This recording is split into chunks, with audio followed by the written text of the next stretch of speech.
Du elle passe à la normal, elle a sucé la mauvaise. Et je vais me couper parce que ça va nous poser des problèmes. Des vrais.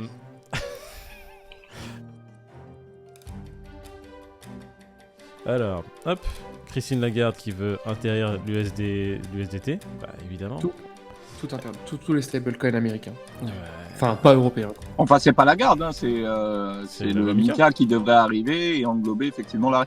Mais ça paraît logique, hein. Et ils se battent pour avoir un stablecoin euro.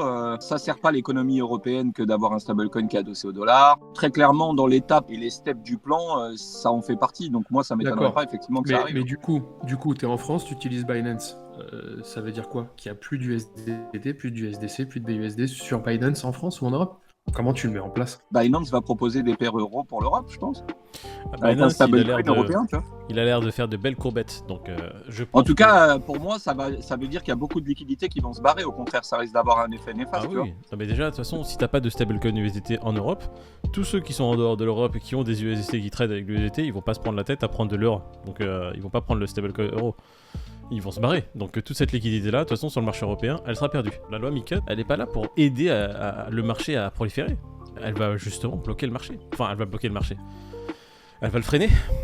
Ouais, Nous, en fait, c'est ça. Tout sera fait pour que l'Europe soit, encore une fois, en retard. Oui, mais non, mais de toute façon, Lagarde, elle a pris les choses en main. Elle est à la tête de la BCE. Puis on a vu son travail parfait, tu vois. On a l'euro qui est passé en dessous le dollar. Là, on se dirige vers le domaine crypto. On va être derrière tout le monde et on va encore être là, derrière la roue du carrosse. Je me demande s'ils font ça pour développer les stablecoins euros ou pour vraiment dire non, la crypto, on n'en veut pas, quoi. Pour moi, le but premier, c'est de mettre en avant un stablecoin euro à la créé limite, par la Banque Centrale Européenne, tout simplement, et diriger ses flux de capitaux vers une entité européenne et pas sur un stablecoin dollar. Alors maintenant, ce qui est marrant, c'est que le seul à proposer du stablecoin dollar, euro, c'est Circle. Circle, ouais. Circle, c'est une boîte américaine. Ouais.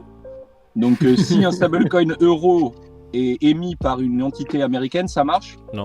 Voilà, si je comprends bien, c'est restreindre fortement l'utilisation des stablecoins étrangers dans l'UE. Donc tout ce qui est stablecoin hors UE, donc étranger pour eux, je pense que c'est hors Europe, ce serait pas forcément une interdiction, ça serait restreint. Et elle le dit, cette interdiction résulterait certainement de la volonté des dirigeants européens de rendre souverain le futur euro numérique, ou alors les stablecoins adossés à l'euro, comme celui récemment déployé par Circle. Bon bah Circle, il me semble que c'est en dehors de l'Europe, et que ce soit du coup considéré comme étranger. Est-ce qu'il serait pour autant interdit? Il faut regarder dans la lettre de MiCA, dans le détail, ce qu'il en est. Moi, je me demande vraiment la mise en application, tu vois. Binance qui a obtenu l'UPSAN, en gros, ça veut dire quoi? Et puis une plateforme comme FTX, par exemple, qui n'a pas l'UPSAN en Europe et qui en a rien à branler, elle va pas proposer le trading pair euro, BTC ou euro... à terme, peut-être, mais en tous les cas... En soi, les gars, n'oubliez pas que les plateformes d'exchange, eux, leur beurre, elles le font sur les transactions. Donc tu crois vraiment que juste de mettre en place cet exchange avec le stablecoin officiel européen pour justement des transactions de tous les Européens, elle va pas s'en priver. C'est très bien qu'il y a des Européens qui sont sur la plateforme. Elle va pas se dire oh non, vas-y, tu sais quoi, moi je suis chauvin, je suis américain, ils veulent interdire l'USDT en Europe, bah je mets pas le leur. Tu rigoles. Non, c'est de l'argent. En tous les cas, comme dit David, ça va être marrant la mise en application, vraiment, si ça prend effet ce truc-là. Je suis curieux de voir comment ça va être mis en application et comment l'Europe va se formaliser à cette nouvelle contrainte finalement. Attendons de voir déjà l'arrivée de MiCA, parce que pour l'instant on en parle depuis maintenant un petit moment. On voit qu'il y a des discussions de terrain, il y a des discussions derrière le terrain. Il y a une pétition qui a été lancée communément par Binance et d'autres gros exchanges. Je vais pas faire la liste parce que j'ai plus le souvenir de toute la liste, mais ils ont directement envoyé une lettre commune pour dire écoutez, ce que vous êtes en train de faire c'est un peu de la merde, il faudrait un peu revoir votre copie, consultez-nous, en fait on est là pour ça. Donc maintenant à voir s'ils vont prendre ça en compte. Des bonnes nouvelles quoi. Attends, laisse-moi voir les autres news, laisse-moi les lire rapidement. Hack sur le bridge NIR. Cette news-là, je l'ai mise parce que pour moi, c'est un coup du destin. Parce que 1 heure avant, je regardais une vidéo. Tu sais, les vidéos Instant Karma. Toi, au lieu de dormir, tu lances des trucs un peu bisexuels sur YouTube. Ouais. Ah ouais, c'est celui qui a fait. C'est le hacker qui a voulu hacker et qui s'est retrouvé. Le hacker, ouais. Un hacker sachant hacker doit savoir hacker sans son bridge. Il a voulu hacker en faisant un faux bloc. Il a Ouais, dû payer pour créer le faux bloc. Et au final, c'est une pas passé. caution de 5 Ethereum, ouais. Déjà, bon, le mec, il s'est bien fait ken, donc c'est cool. Merci. Et ça montre que niveau Il s'en bat les sécurité- couilles, les Ethereum, ils viennent du hack de Nier. Oui, c'est possible. Mais non, mais ça montre que niveau sécurité, il y a eu du taf, quoi. En gros, c'est qu'il y a eu une automatisation de la sécurité qui a été mise en place et que le truc, en 30 secondes, il a été déjoué et que ça montre que soit ils ont taffé, soit, bah, Le hacker, c'était un guignol. ouais, mais moi je vois ça d'un œil un peu plus optimiste. Je me dis que c'est que le début du renforcement de la sécurité des exchanges et des protocoles, tu vois. Ouais, ou sinon c'était vraiment un branquignol qui a voulu faire un hack. Entre les news, les gars, attends 2 secondes. J'ai envie de juste faire une petite revue des prix et on la cale comme ça, c'est fait. Hier, le Bitcoin, il est même descendu sous les 21. hein. Ouais, bah on l'a eu en live, je l'ai pris et j'ai fait un screen dessus. On a un Bitcoin aujourd'hui à 21 489, on a un Ethereum à 1643 $. On a quand même une belle évolution sur le marché vers le haut et le BNB qui reste vraiment le plus résilient. Le mec, il est en train de outperform tout le marché. Le BNB qui se rapproche des 300 $. J'ai même pas envie d'imaginer ce qu'il va nous donner vraiment sur le prochain coup. Et on va attendre le prochain crash de fin d'année pour en prendre une tonne. T'as envie de parler d'un shitcoin en particulier ou pas? Le Theta, s'il te plaît. Tous les shitcoins, tu les as pas dans ta liste. Alors, bon. Le Sol, par exemple, il est à combien? Le sol, il est juste un poil au-dessus des 35. Le Cardano, si t'as envie de savoir, il est à 45 centimes. XRP, il est à 34 centimes. Allez, on va quand même le dire. 34 centimes le laisse XRP. sa maman tranquille. On a un Fear and Greed aujourd'hui qui est à 25. Il était à 40 il y a quelques jours, il est à 25. Tu sens que le sentiment général, Bah, la semaine avec tous dernière. ceux qui étaient dans l'euphorie de voir un BTC à 24 toucher les 25, Mhm. ça a calmé quand même pas mal de monde, faut croire quoi. Allez, on va Exactement. retrouver David et les news. Et du coup, l'ENS, l'ENS, j'ai l'impression. Oui, c'est pareil. Donc, en fait, c'est expliquer ce qu'est l'ENS. L'ENS, l'Ethereum Name Service, qui permet justement de simplifier la clé publique. C'est au lieu d'avoir une clé Exactement. publique pour les viewers. Quand vous envoyez vos bitcoins, vos Ethereum sur une adresse, généralement vous faites copier-coller d'une adresse qui est assez longue, avec plein de caractères bizarres, etc. Et vous êtes à chaque fois en PLS à vérifier si l'adresse est bien complète, parce que s'il manque une seule lettre, et bah vous perdez tout votre oseille. C'est ce qui Arrête, on regarde les 3 dernières lettres et fin. Non, moi je regarde les 3 premières et les 3 dernières. Je fais très Ah, attention à ça. Attention, lettres. toujours, double sécurité. Les premières et les dernières.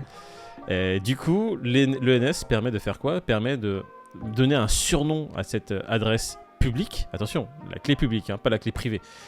La clé privée, il faut la garder vraiment comme la prunelle de ses yeux.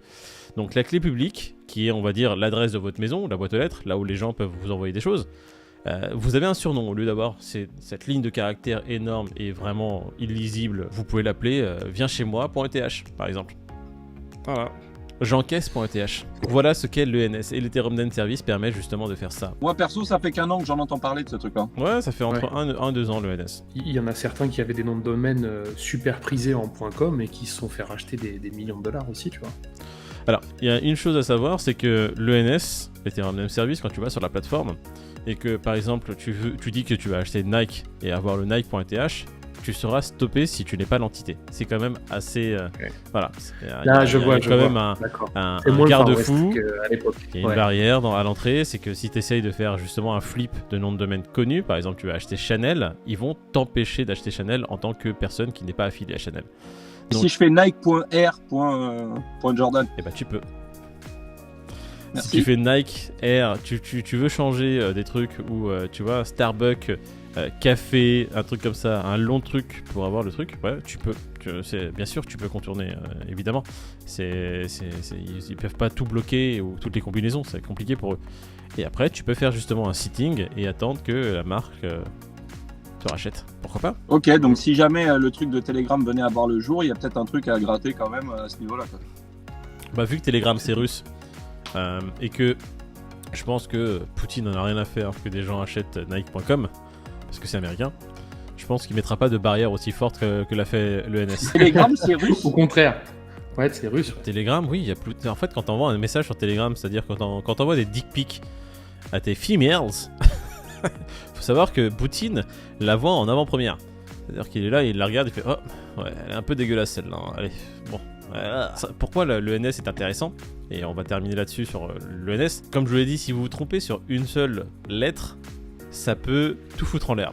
Et c'est ce qui s'est passé, et c'est pas des petits montants dont on va parler. En mai 2022, 36 millions de dollars de tokens Juno perdus en une seule transaction, parce que la personne qui a envoyé ces tokens Juno a fait une faute de frappe. Tout ce qui sera les noms de domaine qui ont explosé sur l'Ethereum Name Service va être pris sur toutes les autres plateformes. Bah, c'est pour ça qu'il faut être visionnaire, Faut moi. être vif. C'est pour ça qu'il faut aller taper dans les noms de domaine que les gens n'ont pas pensé encore. Genre nom de domaine régulation, nom de domaine Régulation pour la ATH. LUC, nom de domaine BCE Lagarde. Fais-moi un don Enfin, sur régulation.eth.